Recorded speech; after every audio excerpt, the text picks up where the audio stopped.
Salut à toutes et bienvenue dans le jour 3 du challenge. Aujourd'hui, on va parler d'un sujet fondamental pour une perte de poids saine, le déficit calorique. Je vais t'expliquer ce que c'est, comment le calculer et aussi on va parler des macronutriments. Et surtout de comment bien composer ton assiette pour perdre du poids sainement tout en étant en pleine forme. Regarde bien cette vidéo jusqu'au bout parce qu'à la fin, je te donnerai la quête à réaliser pour aujourd'hui. Alors, premièrement, qu'est-ce que le déficit calorique ? Pour perdre du poids, il faut que ton corps y dépense plus de calories qu'il va en consommer, ce qu'on appelle donc être en déficit calorique. Quand tu es en déficit calorique, ton corps il va puiser dans ses ressources, donc dans sa graisse, pour pour construire l'énergie dont il a besoin. Mais attention, être en déficit calorique ne veut pas dire manger le moins possible. Il faut calculer un déficit qui soit adapté à toi. Généralement, un déficit de 300-400 calories par rapport à tes besoins, c'est un bon point de départ pour perdre du poids sans risquer de carence ou d'épuisement. Maintenant, parlons de comment calculer du coup ce déficit. D'abord, on calcule les besoins caloriques de base, c'est-à-dire ton métabolisme de base.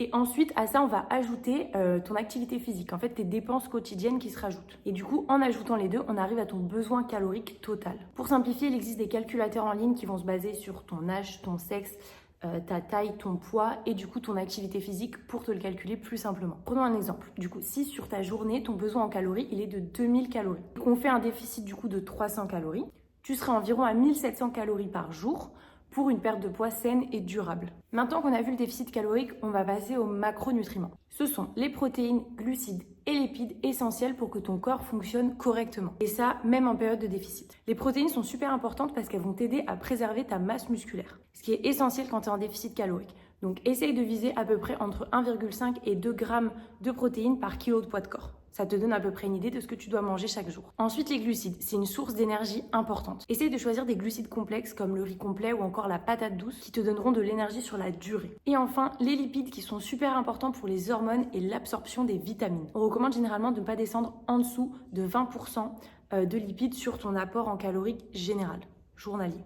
Maintenant qu'on a vu tout ça, on va voir comment composer une assiette équilibrée qui respecte ton déficit tout en t'apportant des bons nutriments. Commence par une source du coup de protéines, du poulet, du tofu, des œufs ou encore du poisson blanc. Ensuite, ajoute des glucides complexes. Une petite portion de riz complet ou alors de quinoa, super bon. Ensuite, ajoute des légumes, là en grande quantité cette fois-ci. Ils sont riches en fibres et ils vont vraiment te rassasier.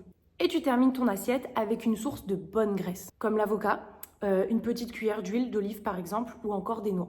Maintenant que tu sais qu'est-ce que le déficit calorique, comment l'appliquer et comment construire une assiette parfaite pour perdre du poids sainement et durablement, à toi de jouer. Ta mission du jour va être de remplir le Weekly Meal Plan que je t'ai transmis et d'essayer du coup de prévoir sur toute la semaine des repas équilibrés qui t'apportent tous les bons nutriments dont tu as besoin. Une fois que c'est fait, je te laisse m'envoyer sur WhatsApp, comme ça moi je peux y jeter un coup d'œil et te faire un retour. Tu vas voir, mais en prévoyant tes repas à l'avance, tu vas être sûr d'être en déficit calorique, il n'y aura plus aucun stress et en fait, tu perdras vraiment du poids. Si tu donnes à ton corps ce dont il a besoin, tu auras plus d'énergie. Si tu as plus d'énergie, tu seras de meilleure humeur. Si tu es de meilleure humeur, tu amènes à chaque fois dans ta vie des choses qui sont positives en fait et après, c'est un effet boule de neige de positivisme. Donc vraiment, ne néglige pas cette partie. Ce planificateur, je te le donne, je l'ai conçu vraiment pour toi, donc tu peux l'imprimer même chaque semaine si tu veux. Bisous et c'est parti!